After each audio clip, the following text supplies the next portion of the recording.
प्रिय देशवासियों, नमस्कार। हम सभी ने बीते दिनों में देश का सामर्थ्य और उसका संयम दोनों देखा है।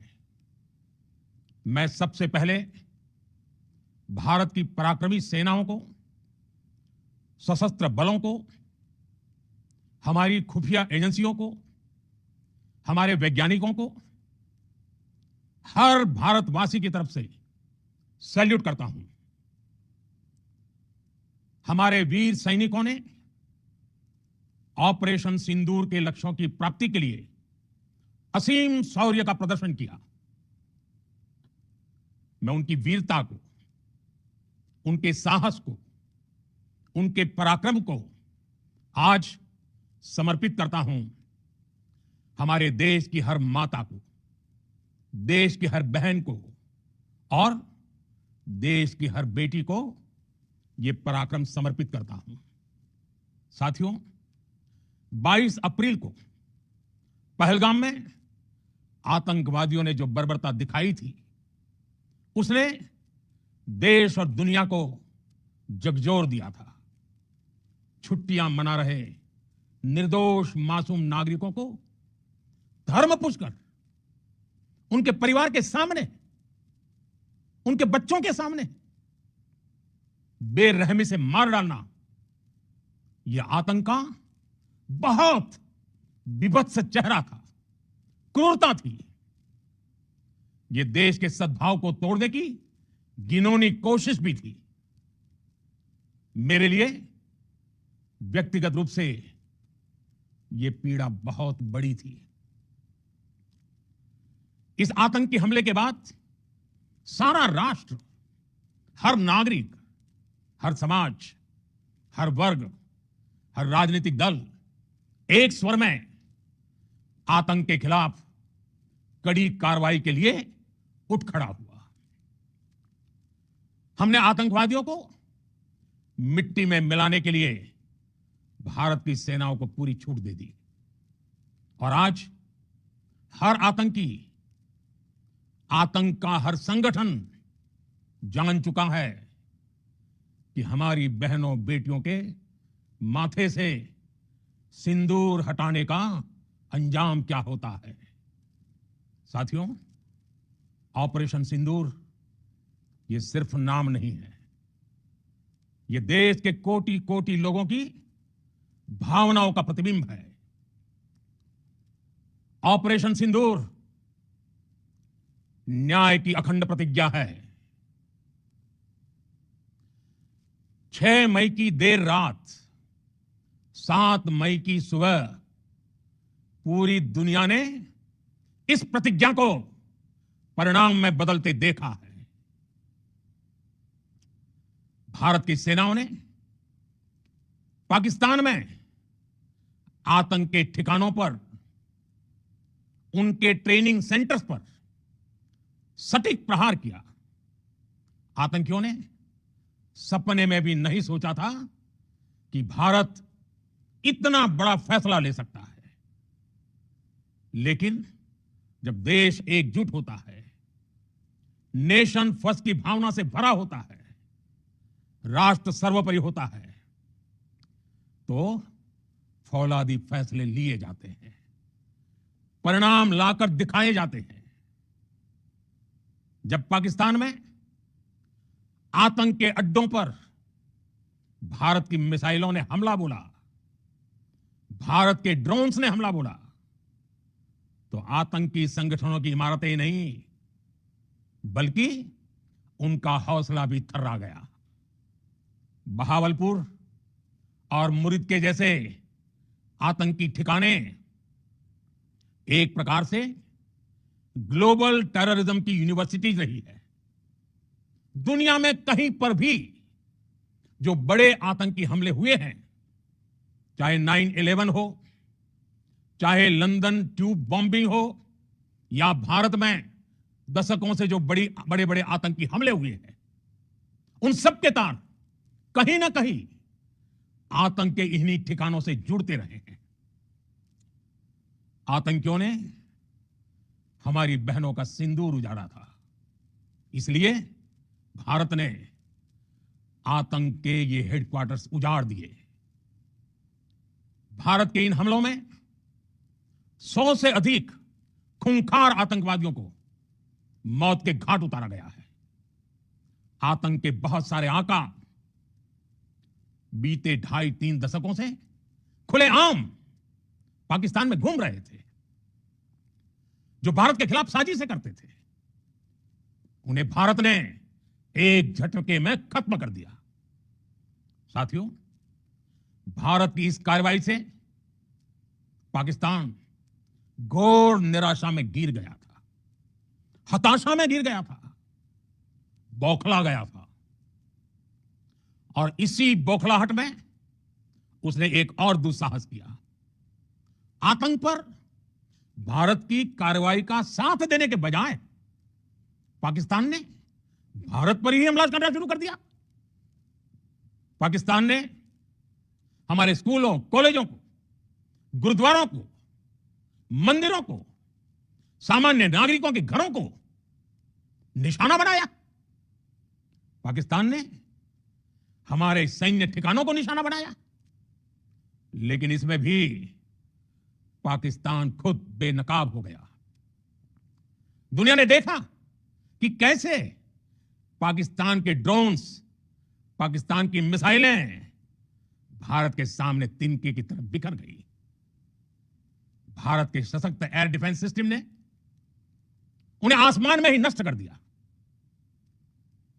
पाकिस्तान की तैयारी सीमा पर वार की थी, लेकिन भारत ने पाकिस्तान के सीने पर वार कर दिया।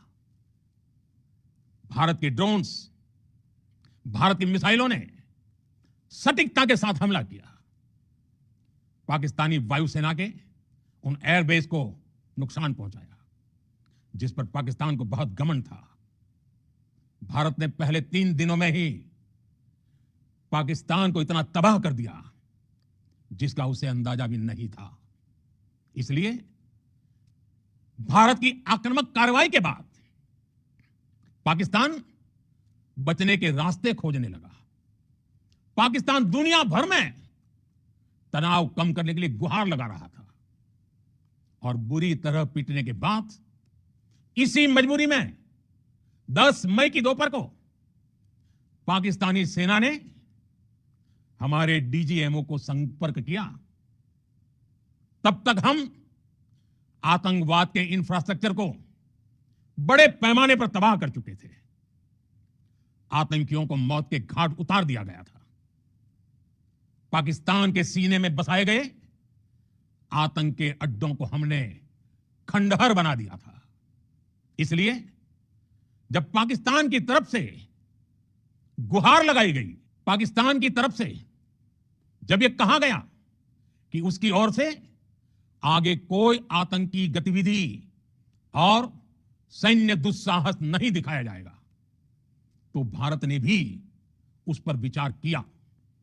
और मैं फिर दोहरा रहा हूं, हमने पाकिस्तान के आतंकी और सैन्य ठिकानों पर अपनी जवाबी कार्रवाई को अभी सिर्फ स्थगित किया है।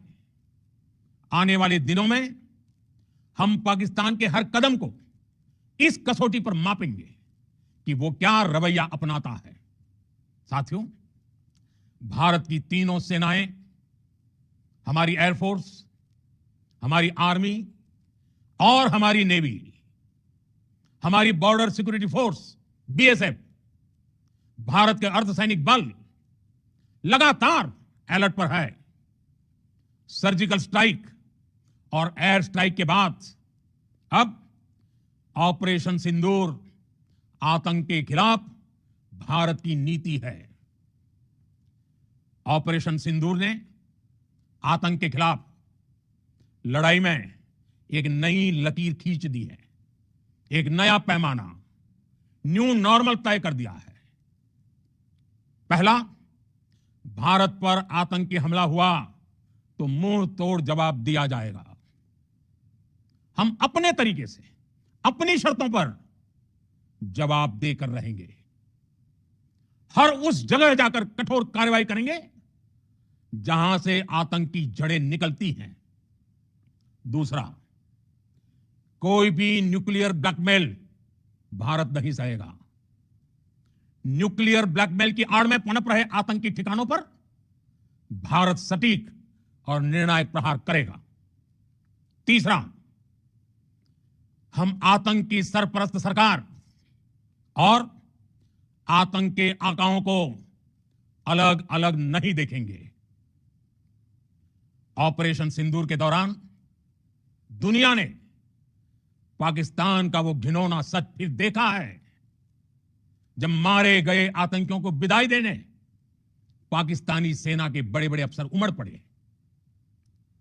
स्टेट स्पॉन्सर्ड टेररिज्म का यह बहुत बड़ा सबूत है। हम भारत और अपने नागरिकों को किसी भी खतरे से बचाने के लिए लगातार निर्णायक कदम उठाते रहेंगे।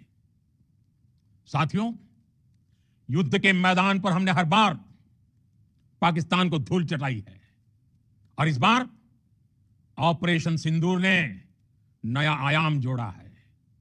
हमने रेगिस्तानों और पहाड़ों में अपनी क्षमता का शानदार प्रदर्शन किया और साथ ही न्यू एज वॉरफेयर में भी अपनी श्रेष्ठता सिद्ध की। इस ऑपरेशन के दौरान हमारे मेड इन इंडिया हथियारों की प्रामाणिकता सिद्ध हुई।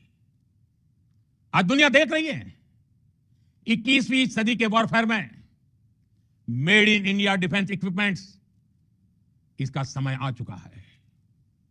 साथियों, हर प्रकार के आतंकवाद के खिलाफ हम सभी का एकजुट रहना, हमारी एकता हमारी सबसे बड़ी शक्ति है। निश्चित तौर पर यह युग युद्ध का नहीं है, लेकिन यह युग आतंकवाद का भी नहीं है। टेररिज्म के खिलाफ जीरो टॉलरेंस, यह एक बेहतर दुनिया की गारंटी है। साथियों, पाकिस्तानी फौज, पाकिस्तान की सरकार जिस तरह आतंकवाद को खाद पानी दे रहे हैं, वो एक दिन पाकिस्तान को ही समाप्त कर देगा। पाकिस्तान को अगर बचना है तो उसे अपने टेरर इंफ्रास्ट्रक्चर का सफाया करना ही होगा। इसके अलावा शांति का कोई रास्ता नहीं है। भारत का मत एकदम स्पष्ट है। टेरर और टॉप एक साथ नहीं हो सकते। टेरर और ट्रेड एक साथ नहीं चल सकते और पानी और खून भी एक साथ नहीं बह सकता। मैं आज विश्व समुदाय को भी कहूंगा, हमारी घोषित नीति रही है,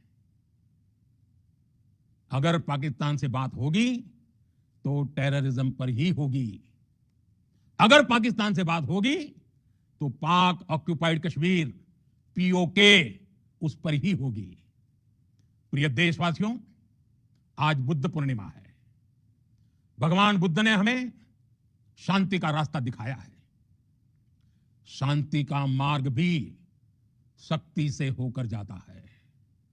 मानवता शांति और समृद्धि की तरफ बढ़े, हर भारतीय शांति से जी सके, विकसित भारत के सपने को पूरा कर सके, इसके लिए भारत का शक्तिशाली होना बहुत जरूरी है। और आवश्यकता पड़ने पर इस शक्ति का इस्तेमाल भी जरूरी है। और पिछले कुछ दिनों में भारत ने यही किया है। मैं एक बार फिर भारत की सेना और सशस्त्र बलों को सैल्यूट करता हूं। हम भारतवासी के हौसले, हर भारतवासी का एकजुटता का शपथ, संकल्प, मैं उसे नमन करता हूं। बहुत बहुत धन्यवाद। भारत माता की जय। भारत माता की जय।